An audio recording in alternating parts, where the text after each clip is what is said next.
महाकाय सूर्यकोटिसमप्रभ निर्विघ्नं कुरु मे देव सर्वकार्य।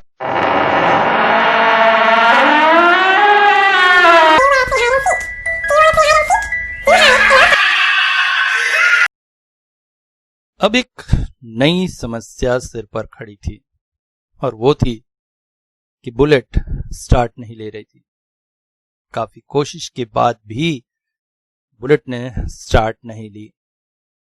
चारों ओर घुप अंधेरा और ऊपर से ये मुसीबत। मनोज और भौमिक दोनों सामने खड़ी इस मुसीबत का सामना करने में असमर्थ थे। वैसे दोनों निकले थे भौमिक के मौसी के घर जाने के लिए। जब 12वीं क्लास में अच्छे नंबर आए तो भौमिक ने अपने पिता से कह के एक बुलेट खरीदवाई और मनोज उसका सबसे प्रिय मित्र होने के नाते दोनों ही इस बुलेट पर सरपट शहर में भागते थे।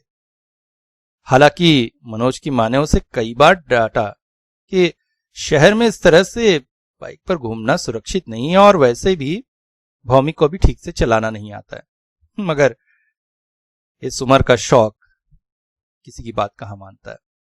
हालांकि भौमिक काफी अच्छा चलाता था और बस इसी बात पर दोनों ने फैसला किया कि कुछ दिन भौमिक की मौसी के यहां घूमकर आया जाए, जो शहर से दूर गांव में रहती थी। गांव का खुला खुला परिवेश, खेत खलिहान, ये दोनों दोस्तों को बहुत पसंद थे। बस जाने की तैयारी थी। मनोज के घर में यह कह दिया गया कि वो ट्रेन से गांव जाएंगे और वहां से उनके मौसा जी उन्हें पिक करके गांव की तरफ ले जाएंगे। ये बात घर में नहीं बताई गई कि दोनों बुलेट पर ही गांव के लिए निकल रहे हैं, वरना जाना तो संभव ही नहीं हो पाता। बुलेट फर्राटे मारती हुई बढ़ी जा रही थी। मनोज ने कहा, तूने अच्छा किया यार, मां को नहीं बताया, वरना ये ट्रिप तो बन ही नहीं पाता। अरे पागल है क्या? अरे मेरे घर में थोड़ी सी परेशानी हुई मगर आने दे दी। तेरे घर में तो आने का मौका ही नहीं मिलता, इसलिए झूठ बोलना पड़ा। वैसे भगवान माफ करे। बुलेट सरपट दौड़ती चली जा रही थी। पास से आते जाते ट्रक, कार, जीप उन्हें पार करते हुए सरपट निकल जाते। जैसे ही कोई बड़ी गाड़ी पास से गुजरती, मनोज भौमिक के कंधे को कसकर पकड़ लेता। अबे कर क्या रहा है? इतना डर क्यों? देख भाई, मुझे तो डर लगता है, तू संभाल के चला। अरे हाँ यार, कब से चला रहा हूं बुलेट, तू भी क्या बात करता है। अब ये शहर से काफी दूर निकल आए थे। खुला आसमान, चारों ओर हरियाली, सामने शाम का समा, सब कुछ बहुत ही प्यारा लग रहा था। तभी अचानक भौमिक ने बुलेट धीमी कर ली। क्या हुआ? कुछ नहीं, उधर एक अच्छा सा ढाबा है, चलो वहां बैठकर कुछ चाय नाश्ता करते फिर आगे बढ़ेंगे, भूख बड़ी लग रही। भूख तो लग रही यार मुझे भी, मगर मैं कुछ कह नहीं रहा था, क्या पता रास्ते में कुछ मिले ना मिले। अरे ऐसी क्या बात है। दोनों ने ढाबे पर बुलेट रोक दी। ढाबे पर खाने पीने की काफी अच्छी व्यवस्था थी।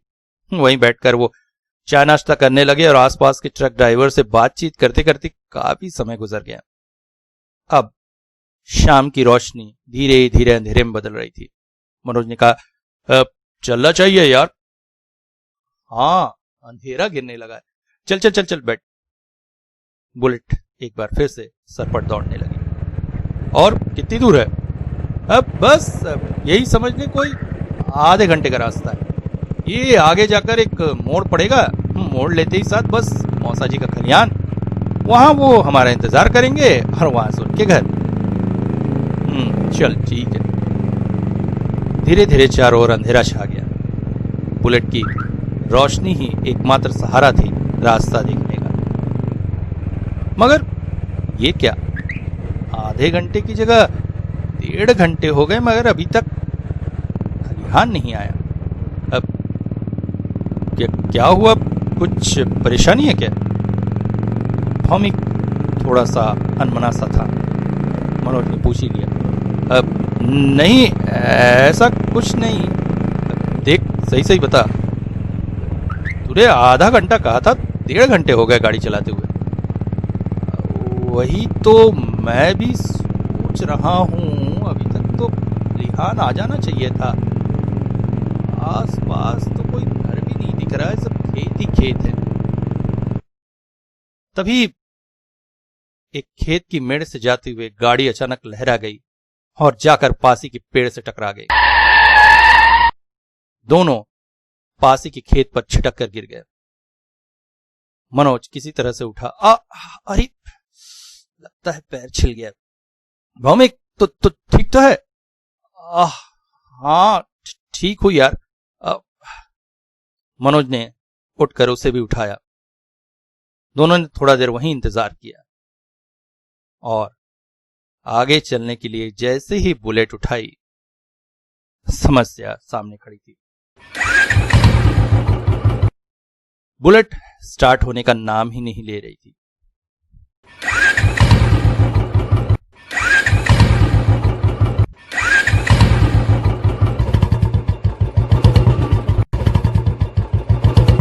बहुत सा सेल्फ, बहुत सी किक मारने के बाद भी बुलेट ने कोई भी प्रतिक्रिया नहीं दी। अब दोनों थोड़े से डरने लगे थे। आगे जाना कहाँ है, ये तुझे ठीक से क्लियर नहीं है? नहीं यार, ठीक से क्लियर तो था, मगर लगता है हमने गलत मोड़ ले लिया। ओह, कहाँ जाएं अब? तभी अचानक थोड़ी दूरी पर रोशनी दिखाई दी। लगता है कोई गांव है उधर। हाँ हाँ हाँ, चल गाड़ी यहीं छोड़ देते हैं, अब देख कर आते हैं। हाँ हाँ बिल्कुल। दोनों पैदल ही उस ओर को निकल गए, मगर वहां पहुंचकर उनके आश्चर्य का ठिकाना ना रहा, क्योंकि वो कोई घर नहीं था, अपितु एक दफ्तर जैसा लग रहा था। तभी उनकी नजर बाहर टंगे बोर्ड पर पड़ी।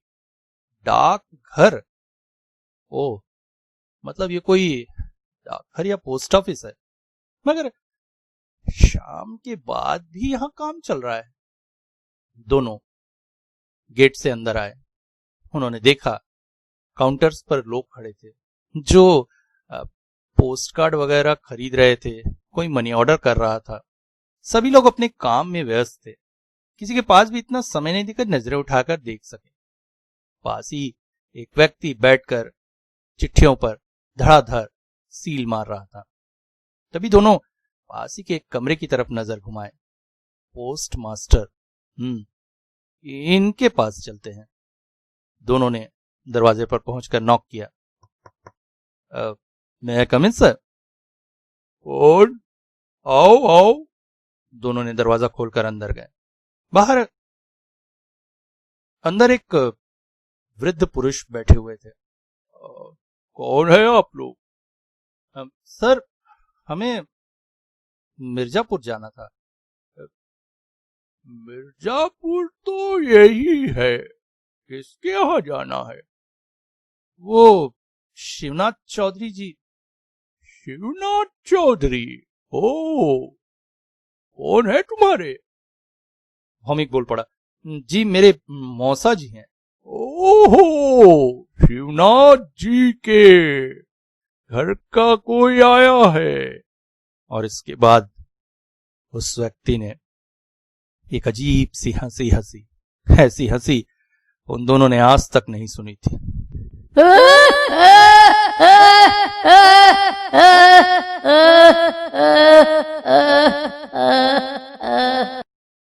दोनों चौंक पड़े।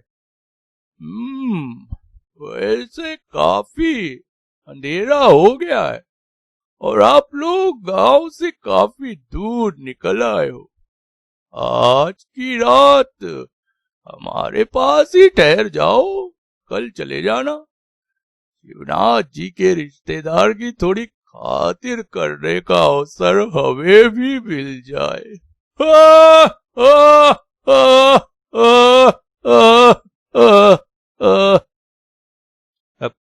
नहीं, ऐसे नहीं है।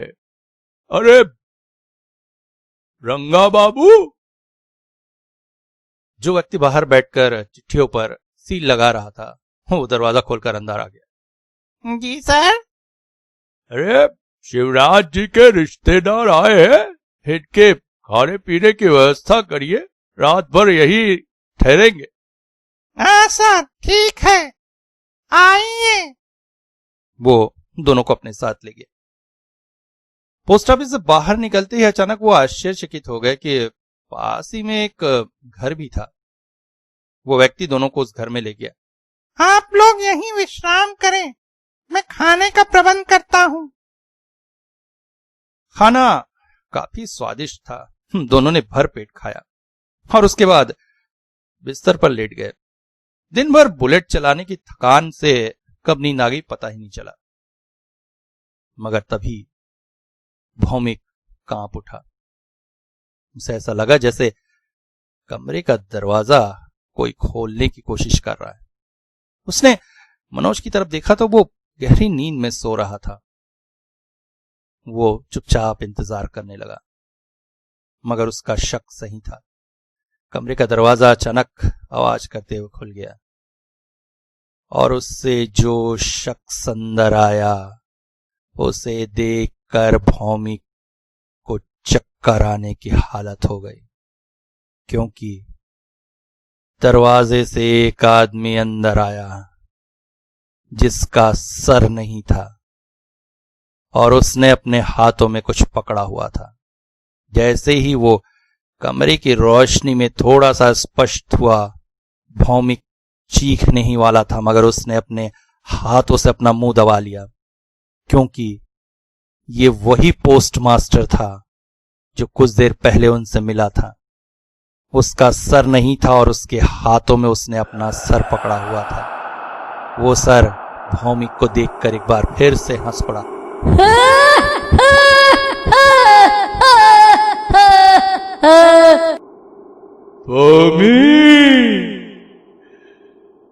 शिवराज जी के रिश्तेदार, कैसा लगा हमारी सेवा? पंडित जी खुश हो जाएंगे हमारी सेवा से। एक काम करो ना, क्या करोगे पंडित जी के घर जाकर? हमारे पास ही रह जाओ, रोज ऐसी सेवा करेंगे। हा, हा, हा, हा, हा। भौमिक चीख पड़ा। तभी उसकी आंख खुल गई और उसने देखा मनोज भी बिल्कुल उसी की तरह हड़बड़ा कर उठ बैठा है। क्या हुआ? बहुत बहुत डरावना सपना देखा क्या? मगर तभी दोनों ने आसपास का निरीक्षण किया तो चौंक पड़े। कुछ लोगों की आवाजें आ रही थी। गौर से देखने पर पाया कि कुछ लोग उन्हें घेर कर खड़े हुए देख रहे थे। चारों ओर रोशनी फैल गई थी, मतलब सवेरा हो गया है। और ये क्या? कमरा, खाट, कुछ भी नहीं। वो तो खुले मैदान में लेटे हुए थे। तभी एक व्यक्ति बोल पड़ा, कौन हो भैया? यहां काहे लेटे हो? दोनों हड़बड़ा कर खड़े हो गए। जी वो उन्होंने रात की सारी बात उन लोगों को बता दी। मगर आश्चर्य, रात में दोनों ने एक जैसा सपना देखा और उसी से उनकी नींद टूटी। वो लोग भी हड़बड़ा गए। अरे रे, क्या कह रहे हो? कौन के यहां जाना है? वो शिवनाथ चौधरी जी। अरे पंडित जी के घर के। हो भाई, वो आपस में कुछ बड़बड़ाने लगे। क्या हुआ? तभी एक उम्रदराज व्यक्ति ने कहा, बेटा बहुत बचे हो, लगता है पंडित जी की पूजा का प्रताप है। ये जगह अच्छी नहीं, यहाँ भूतों का निवास है। वो खंडहर देखते हो? दोनों उस खंडहर को देखकर चौंक पड़े। रात में यही तो पोस्ट ऑफिस था और यही तो काम चल रहा था। वहां कभी पोस्ट ऑफिस हुआ करता था। वहां के पोस्ट मास्टर की एक लड़की के साथ चक्कर था। लड़की के पुराने आशिक ने अपने गुंडों के साथ मिलकर उसकी गर्दन काट के हत्या कर दी। यही नहीं, जब उसकी हत्या हुई उस दिन पोस्ट ऑफिस में उपस्थित सभी लोगों को मार डाला गया। तब से कहते हैं उन सभी की आत्मा उस पोस्ट ऑफिस में रहती है और जो भी उनके चंगुल में फंसता है जिंदा नहीं बचता है। तुम लोग बच गए बेटा, चले जाओ यहां से। उन्हें पता चला कि गलती से वो मोड़ पर बाएं की जगह दाएं मुड़ गए थे और इसीलिए गांव से बाहर निकल आए। दोनों ने तुरंत ही बुलेट तक पहुंचे। किस्मत से बुलेट वहीं पड़ी हुई थी। उठाकर स्टार्ट करने की कोशिश की तो बुलेट स्टार्ट हो गई। उसे तेजी से दौड़ाते हुए वे भौमिक के मौसा जी के खलिहान तक पहुंचे। मौसा जी भी चौंक पड़े। तुम लोग तो रात को आने वाले थे ना? जी वो रात हो गई है करके हम लोग नहीं आए, कहकर किसी तरह से बात टाली। इसके बाद दोनों ने 2-3 दिन वहां बिताया और घर भी लौट आए, मगर किसी को उन्होंने उस रात की घटना नहीं बताई। एक दिन इंटरनेट पर दोनों बैठकर मिर्जापुर पोस्ट ऑफिस के बारे में सर्च कर रहे थे और जो कहानी उन्हें इंटरनेट पर मिली वो 100% उस रात की घटना से मेल खाती थी।